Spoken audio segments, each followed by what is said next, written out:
Welcome to Sounds Like Adventure. I'm your host and DM, Jacob.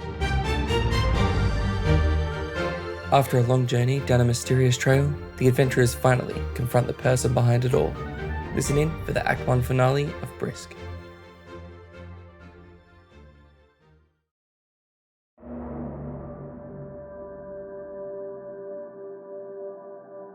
So, you have an unconscious thug in front of you who just tried to kill all of you, and an unconscious Windsor.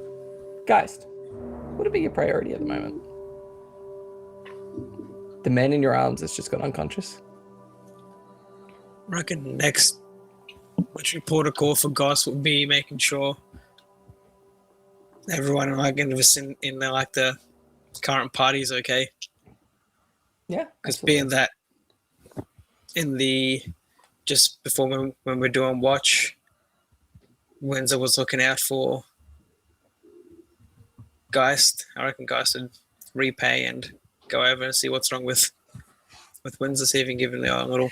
Now, as you get close to Windsor, you yet again start to feel that pain in the back of your head and that longing to reach out and grab it.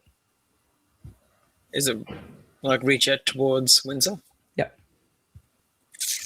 I reckon he will, being as Windsor, he'll walk over and try pick him up, try wake him up. As you put your hands on Windsor, black veins very similar to the thug's start to curl along his skin and reach your own. And whereas they did with Joey and the thugs themselves and sort of crept over the skin and started ripping Joey's arm apart, they sink into yours. And you feel a surge of power. A bit of clarity comes back. You remember Queenie. You remember her disappearing to the void. You snap back to reality, and Windsor is still laying there, breathing shallowly, with a pallid hue, but still unconscious. Can I cast Healing Hands on Windsor? I would let you make a medicine check first. Okay, I'm going to make a medicine check first. That would be a 9. Lovely. I think even with the 9, you don't know why, but you don't think the healing's going to take. Okay. Can I stabilize him or just like, yeah, I don't You know. would know that even with the 9, you would know that he's stable. Okay, so he's stable. So I'll turn to the group and I'll say, I think the alcohol finally got to him. I think we should leave him and let him experience what it is to be liquid and return after when he is ready to be solid again. That strangely makes sense.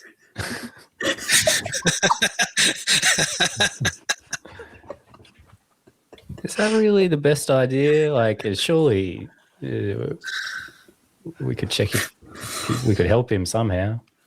There is no helping him. He has become liquid.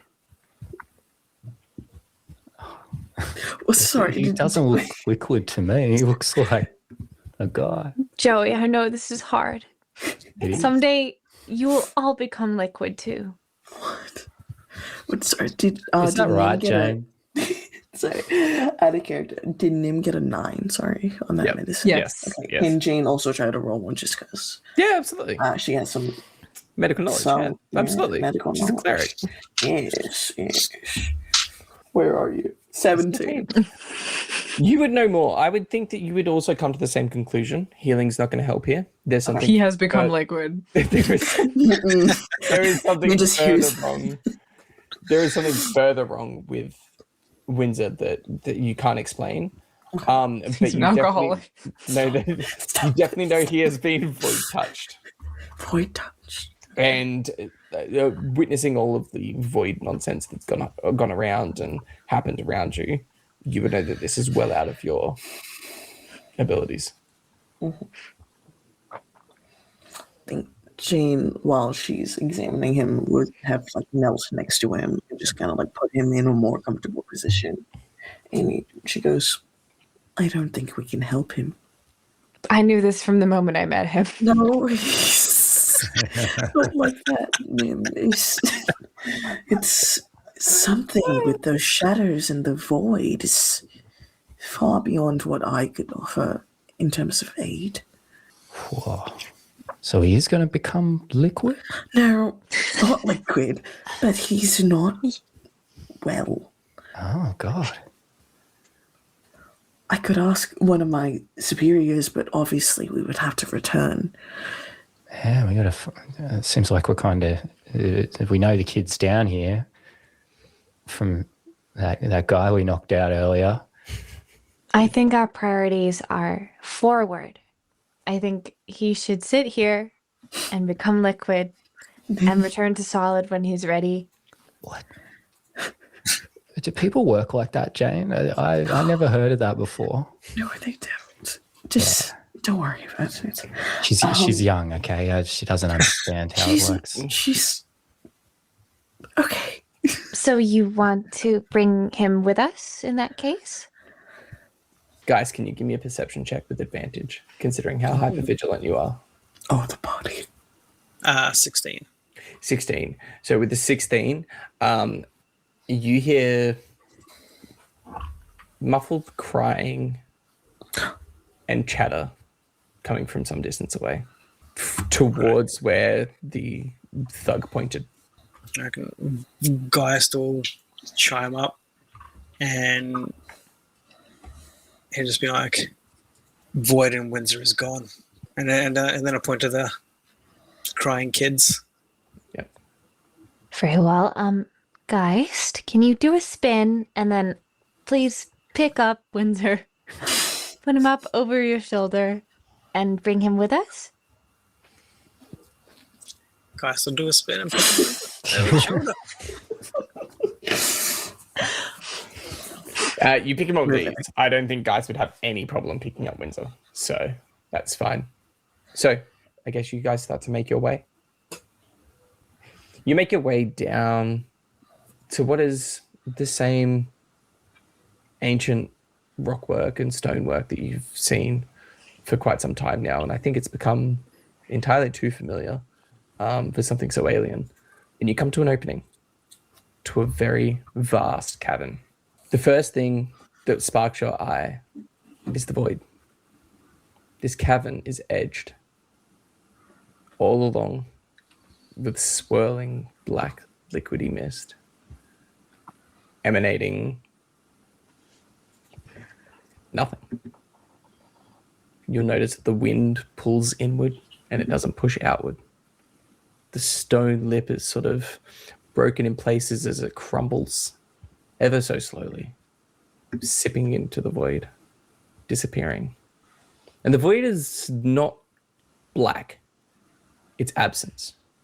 It's nothing. And standing at the edge of that, you see a man standing about 6'3", swept back, dark hair, neatly oiled, a little bit of stubble on his face covering chiseled features, with some of the most sharply piercing blue eyes you've ever seen. Well dressed and standing quite confidently. Forenze, as Jane would recognize, is handsome, beautiful even. But so much so that it borders on Uncanny Valley and is almost off-putting. Kneeling on his knees to Forenze's side is Gar. Forenze stands behind him a little bit, one hand gripping his collar and the other holding a black swirling dagger at his throat. Now Gar is a boy of roughly 14, give or take. You notice Forenze isn't scared. He's calm. He's measured. He's controlled. You notice that there is a group of children of similar age, roughly 5 or 6 of them, over on the far wall, sitting there, bound and gagged. And Forenze watches you all walk up, looks at you all and goes, oh, you five have been a thorn in my side for the last couple of days. Now, Janie, I didn't think it would be you. More likely to be John. But here you are. Johnny's gonna be so disappointed.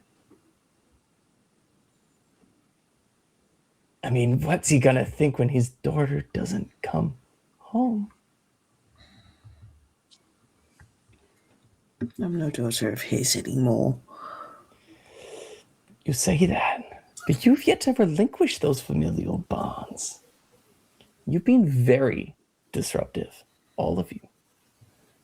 Do you know how many centuries it took to understand this place? You walked the path, you spoke to the Guardian, and you still think this is some good and evil battle? It's not. This is the path forward. This is progress. Can I cast heroism on Jane? Oh, okay. Let's give me the spiel. What's heroism? Okay, a willing creature you touch is imbued with bravery. Until the spell ends, the creature is immune to frightened conditions and gains temporary hit points equal to your spellcasting ability modifier at the start of each of its turns. Okay, Oh, I love it. Yeah, absolutely. Go for gold. I think Nim's just gonna step forward and she's just gonna gently clasp Jane's hand, and just give her a firm nod. And with that, I will cast heroism. Lovely. Why is it a human roll? It gives temporary hit points, so it's the 3 temporary hit Oh, points. there you go. Okay. Yes. Yeah. Yes, you get 3 temporary hit points. Yeah. And you were brewed with a sense of bravery. Bravery. Cool. Lovely. Shane doesn't have anxiety anymore. huzzah! I don't know what to do. I'm the one that's scared in real life. I don't know. Okay. Jane Anyone will- can chime in here. I think he's looking for a response from you all, and you know that. Let those kids go. Yeah. Kids, Yeah. this is currency, you see. We use these kids to test the void. How do you think that those men that you fought and I'm going to assume killed, they're assets of mine and you owe me for those. How do you think they were created? Well, look, my dad explained this to me at one point. A mummy and a daddy love each other very, very much. And there's a whole situation in the bedroom. So I assume that their parents, like these kids, they have parents as well. And I want to get them and take them back to their parents. Do you know how many children starve in the outer settlements while Brisk sits here in peace? No, you don't. Because you're complacent. Because you're in your shells. You're in your bubbles. Are you saying it's better for them to be kidnapped and captured? Just out of curiosity? No, I'm not saying as it's much better. as- I'm not saying it's worse. But I'm saying, why do these matter to you and those don't? Why are you Geist. doing something about this but not that? Because we're Geist. here right now, you know? Just above game, Jacob. Yes. With Geist at the moment, like where Yes. would like I'd say that he's almost yelling at you across the chamber. You could make your way towards him. That's entirely up to you. I would say that And, you're like- probably closer to 60-ish feet away. 60 Yeah. and mental state? Where would Geist be at this stage? Is that like up to That is entirely up to Geist. I think Geist has got a bit more clarity and a bit more of himself back, but not a great deal. I reckon he'll, after absorbing the void and remembering what happened to Quinn and the void, just eating things essentially and just making them disappear. And just he'll chime up very kind of like Mhm. not speaking like a perfect sentence, but it'd just be like void's not for experimenting. It's a dangerous thing. The void is not As I said before, good or evil, it is progress. We can harness it, we can use it. Okay? Then those children don't have to starve. Those men that you just killed, they didn't have to eat. They didn't need sustenance. They sustain on the void. And looking at you, you've touched it, haven't you? You've seen it. You survived something that should have broken you. And you're still pretending that this world is gentle and that this shouldn't be used? Geist will take his helmet off. Ooh. And without like saying anything, of course, he's just gonna let Forenze just see the emptiness in Geist's eyes right now and just see like the black swirl. And I think this is the first time that all of you see Geist properly for the first time and see that black swirl through his eyes. Very reminiscent of the men you just fought. Okay, Jane with this newfound sense of bravery will step forward, her staff out with the light emanating from it. I'd like to think with that determination that she now has, it glows a bit stronger, and she goes, "What you're doing is disrupting the natural order of the world. It is unnatural. It is not right. You don't get the chance to say that this is progress when you are ripping away what makes life, the natural order of life and death. You are taking that away. You don't get to put the words in our mouths to say that we don't care about those people, not within Briss, that are starving. I care. I have put in the work to take care of those people. By joining the Sky March, the trust has been put in me to take care of these people." I think you're making a mistake here. I don't care about those worms either. Zysi speaks of progress, of movement forward for the one at the cost of the many. Zemsta of purifying fire. And you think either of them would hesitate if this city no longer served their vision? This void does not lie. It does not promise. It does not pretend. It does what it was made to do, just as I do. If no one does anything, does anyone want to do anything? Because I really want to threaten someone right now. Yeah, I think while Jane was making the speech, Joey like walked up wordlessly and like drew the sword behind her and is just standing like behind her supportively.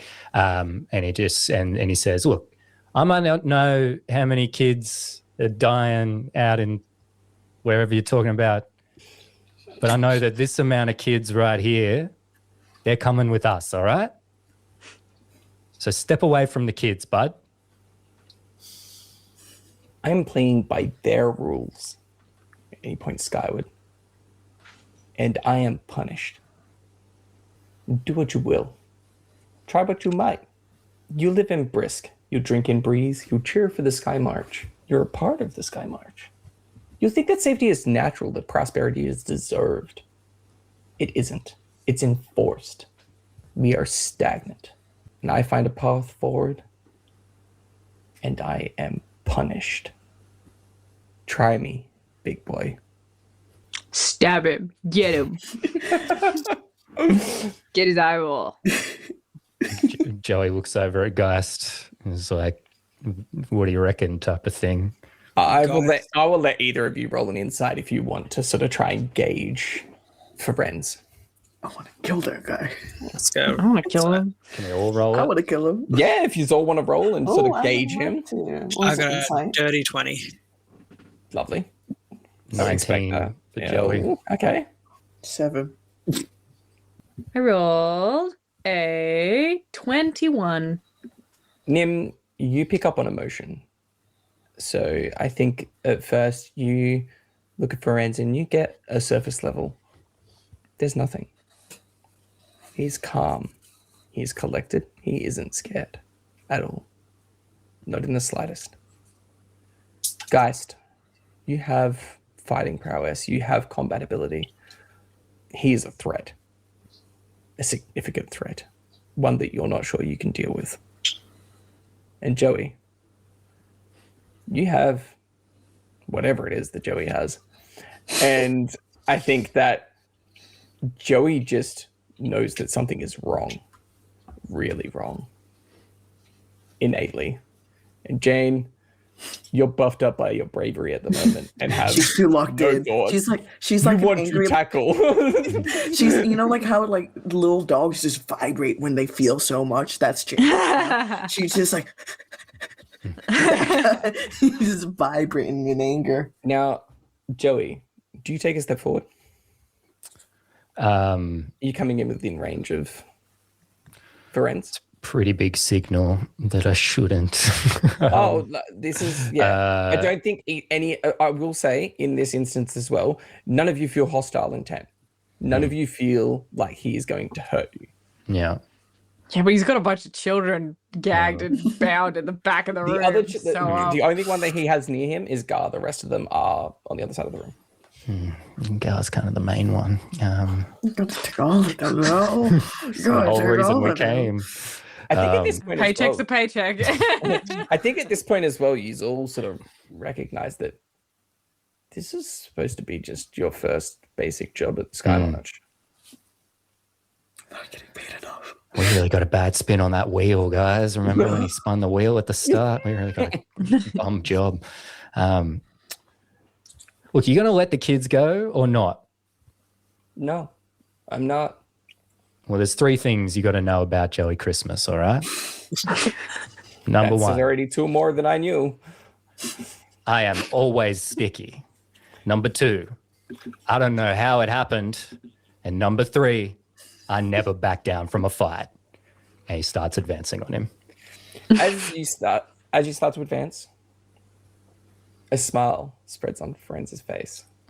He doesn't panic at all.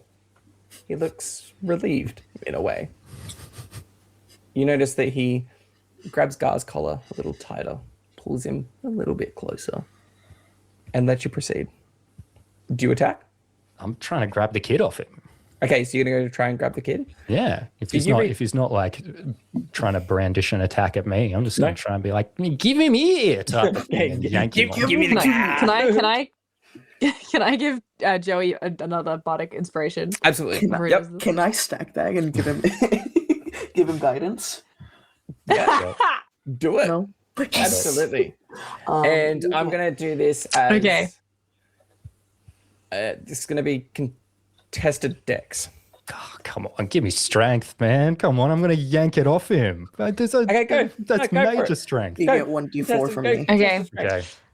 Okay, I'll go. So Who's yeah, going first? for my bardic inspiration, I'll say, believe in yourself, Joey. You can kill him, and you can also get that kid. I can't. I'm going to get the kid. I don't know about the first part, but I'm going to get the kid.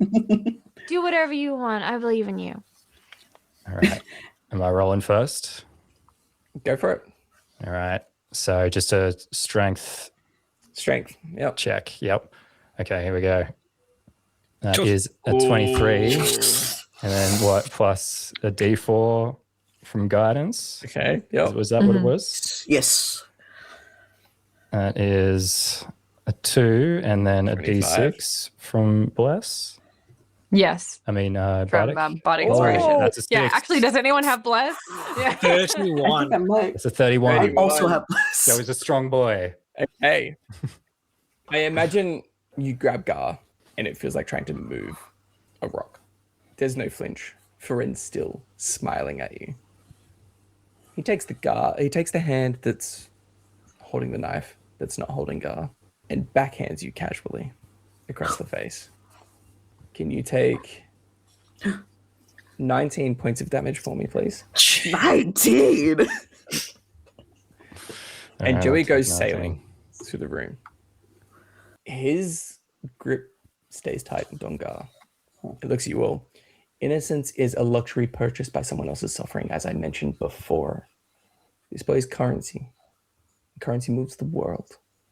None of you can do anything about this. I ask you to walk away. Jane, you can still go home. When her name is called out, she will just make firm and just point her staff at him. Mm-hmm.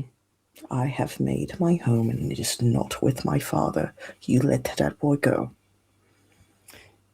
You call it slavery, I call it leverage. You call it corruption, I call it adaptation.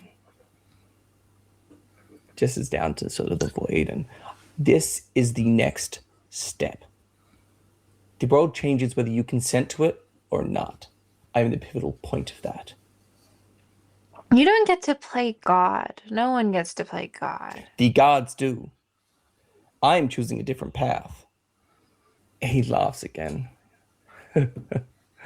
You misunderstand the position here. As he takes a step back toward the ledge. You don't get to win here. This is not your choice. So he's right behind. He's right in front of the void. Yes. Is it his dagger? Is it glowing? Is it like a shadowy dagger? Or Yes. it is. I'm gonna put down Windsor in front of. Drop the sack of potatoes. I told you to toss him. But no one listens to me. I'll put Windsor down in front of Nim Mm-hmm. Dangerous. and just like not say anything, but just lock eyes with Nim for a second and Mm-hmm. to understand him, like look after him. I'm going to run at Forenze Yes. and grab the dagger. Lovely. And As you do, after that, we'll see what happens. so you run towards Forenze. He takes a step back, preparing for you. You grab the dagger, it dissipates into mist, and you feel strength flood into you. And as you do, you see for the first time, and Nim, you would feel it coming from Forenze, a first shake in his resolve, as that wasn't supposed to happen. He goes, how? Who? Who let you harness it like this? And he takes another step back. And the rock begins to crumble. And as it does, it crumbles out from beneath both him and Gar. Geist, give me a dex save. 18. 18. I imagine that you'd be going for Gar. Yeah. You get a hold of Gar's hand. You get a hold of Ledge with the other. And onto Gar's leg is Forenze. Kick him in the face. Kill that guy. Kick him. Kick him. let Just him throw fall. the rocks. Just kick him. I've Just got kick hand him. on the ledge. Yep, and you've got a hand can I holding yell Gar. from over? Wait, Hand holding Gar. Hang on. Wait, bardic Yep. inspiration. Kick him in the face. You see that, yeah, you're holding onto Gar. Forenze is holding onto Gar from further below. The void is creeping up Forenze's leg, slowly dissolving, slowly taking. And as it is,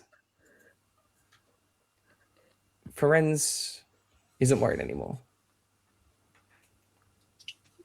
You feel the wind around you pulling into the void harder and harder. Forenze isn't panicked. He looks, yet again, relieved. Progress requires sacrifice. History just rarely volunteers. Ever forward. And he wrenches Gar out of your hands as they both fall into the void. And that is where we'll end Act 1 of Risk. Oh.